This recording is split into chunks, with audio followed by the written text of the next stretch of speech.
గుర్తొస్తాయి temples, architecture, spirituality, మన culture, traditions, heritage and history ఇలా చాలానే ఉన్నాయి. సో అందులో మనం స్పెసిఫిక్ గా టెంపుల్స్ గురించి మాట్లాడుకుంటే we have 7.5 lakhs above temples in overall India. ఇంకా స్మాల్ అండ్ రూరల్ ఏరియాలో ఉన్న టెంపుల్స్ ఇంకా డాక్యుమెంట్ అవ్వలేదు అఫీషియల్ గా.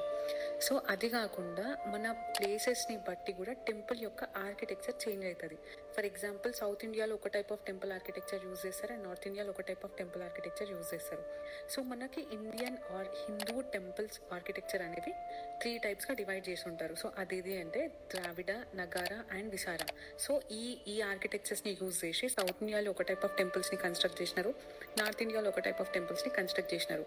సో స్పెసిఫిక్గా మనం టెంపుల్స్ ఆర్కిటెక్చర్ గురించే మాట్లాడుకోవాలి అనుకుంటే so we have a lot of things to say. ఒక్కొక్క టెంపుల్కి ఒక్కో హిస్టరీ ఉంటుంది. We have different culture and we have different traditions to.